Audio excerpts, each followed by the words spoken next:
Okay, hi everyone. So again, my name is Josie, and I'm going to talk to you about the data bulletin boards that I created. And so I teach 7th grade math, of course. I teach 2 on grade level courses and 1 accelerated class, and so they are block schedules. So I'm with my students for 90 minutes a day. I'm in Okeechobee County. I am a first-year teacher, and my prior work, I was in the field of business. And so I just threw a quick little picture up here of my dog named Sir Calculus. The kids, like, he is the class mascot. And so they're always asking, well, why did you name him that? And that's what I left calculus class early one day in college to go and pick him up, and he needed a name. So yeah, the kids love it. So this is the full bulletin board that I have posted. It sat blank and a black border from August to February. I had no idea what to do with this board. I wasn't sure what I wanted to do with it. And so when I finally found an idea that worked, my students were excited, and I was so glad it was a blank. My students were also really excited to finally see something up there, so they were reading it. They were glad that I put the dates up there as well, and so that was something important to note, is they always wanted to know, when is our next survey? When are we taking it? So this gave them the ability to see that timeline and the changes that we made as well. And so this is what survey 1 looks like that I did, and I just put the percentages for each learning condition that we have. And then the second box for the what do we do next, that's actually where my class and I set goals together. And so something that's important to notate is I did not use all 3 classes data. I used the community data as the average for that. So that way the students know, like, okay, this is what your results look like, but this is what all 3 of my classes, this is the community result that we have. So the first time that I ever shared the results for the students, I used a PowerPoint. I don't recommend it. It did take a little bit much of my time, but they did enjoy being able to see the data, see what was going on. And so after that, we had that discussion of, what do we do next? Like, I reminded them that they're 7th graders, so they're mean to one another. Your actions impact the classroom. And so they wanted to know, how does math relate to our world? I get it. It's a common question. And then free choice Fridays, they wanted to be able to sit wherever they wanted to sit. But I told them it only was on Fridays and it had to be earned. And so we used this kind of as a common ground to work for something that they wanted, but I used it to kind of still control and manage the classroom. So that was really cool. Survey 2, what I did is I added the scores, but then I added whether we increased or decreased as well, so that way they can see any changes that occurred. And so then again, we went and did our what do we do next, and we filled that out. I continued to remind them, hey, we need to be mindful of this action. Remember when this happened? We can't let that slide. And then real world concepts came up again. They want to know, why are we doing this work? And then 3, feedback for growth had declined. And so all of us across the board, my students and I, were like, well, that's not cool. Like, we need to continue to grow. So the second time that I shared the results with the students, I simply just logged into the PERTS website and showed them, like, look, I can't see who posted what. I can't see who wrote what comment, just for transparency, because they weren't fully buying in yet.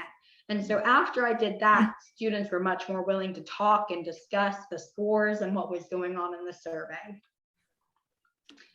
So survey 3 just occurred for me on Tuesday, and we had a conversation. I had not taken the picture with our goals that we had set for ourselves, but the students were really interested and super excited to see that the scores continued to go up. There was one class where, all 3 of my classes are so different. And so there are some tweaking where I'm like, hey, remember, this is the community goal, but this is what your specific goal was. And so that's a little bit hard to keep up with, but I don't want to keep up with 3 bulletin boards either. So I use just the 1. And the students love it because they know they have a voice. I came up with these bulletin boards kind of randomly. It was something where I'm like, I need something to fill this space. Two, I want to make sure that my students are seeing their goals, because otherwise, if I don't see, like, the growth gurus, personal change, they say, if you want to make change, you must always do it or see it every day. And I'm like, well, if I want to see change in my classroom, they need to see it every single day, what we're working for. So that was an idea for me. The second idea, because I came from business, in the business world, the customer is always right. And so for me, my customer as a teacher are my students. And so taking the survey, figuring out how to, kind of work with it and what was going on, I decided to post our results and talk through it, because I think that was so important. And then some key takeaways. It did not take a lot of my time. I'm not super proud of these bulletin boards, but I just keep telling my students progress over perfection. Like, we are working on it. And so it took me 10-15 minutes to put the whole board together. My students love it because they get to see it on a daily basis. And it's a great conversation starter. So if there are any questions at this time, I will go ahead and open that up.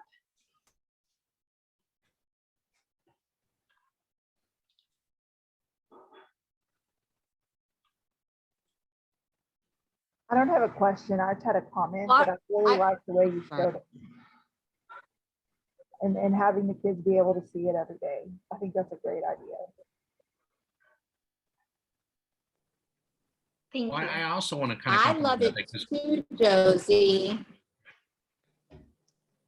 I'm sorry, we all kind of started talking at the same time.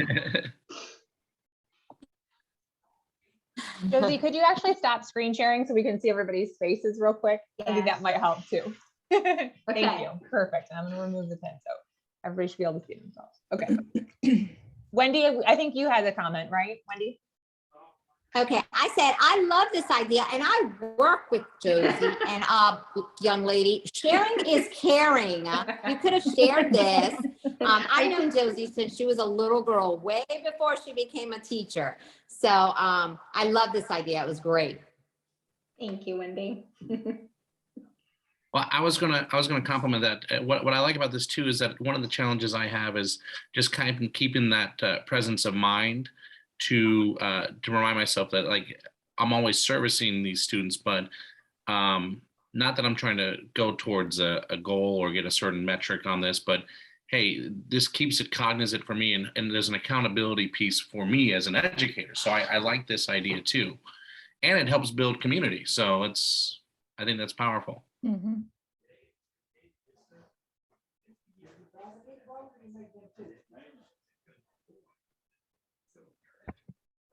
Awesome. Well, if you need anything, please let me know. I know Kelly is going to be sharing the PowerPoint with you. So if you want to look at it, recreate it, go ahead and, we need presents. We need to make the last 5-6 weeks of school work, that feel free to use it. So thank you all. Thank you, Josey. Thank you. And thank you. Yes, I will be following up this call today with the links to everything that's discussed within the call. And then next week, I will also follow up with the recordings from the other presentations as well, and links to that, as to their to the different things that they shared too. So you're gonna have tons of strategies and links and all sorts of things coming your way. So thank you so much, Josey. It was great to hear from you. I did have a question, and I was wondering, how did those conversations go where you were identifying the next steps? Did you find drastic differences between your 3 classes, or did you feel like they all kind of had the same ideas? There were definitely 2 classes that kind of had the same kind of idea, and they're usually my 2 classes that score relatively close. And it's kind of crazy because one's my on grade level and one is my accelerated class, and so they score pretty closely and they kind of have the same mindset. And then my middle class, like, they are completely different on the spectrum of they have different mindsets, they have different goals, they wanted different things. So like I had purchased, like one of the things that they wanted was alternative seating within the Free Choice Friday of standing desk. And so I'd purchased a couple with using a grant that I had received, and 2 of my classes use them. This middle class though, who didn't really want them and they wanted something different, you know, I've had to change it up for them. So it definitely, you know, like I said, my 3 classes are different, and that was something where that middle class, I've had to do something different for them. And so that has been a challenge. And so like, I wish I could do 3 bulletin boards, but definitely is not the best thing to do. But on Google Classroom, I do, you know, put like a little, they know like the results and everything, because they can see the PowerPoint, or if I remind them on a post of, hey, this is what's going on. Did we do this? You know, Free Choice Friday's coming up. And so they kind of know what the differences are. So it is a different conversation for each class, but 2 are, I'm lucky, 2 are the same and one's a little bit different.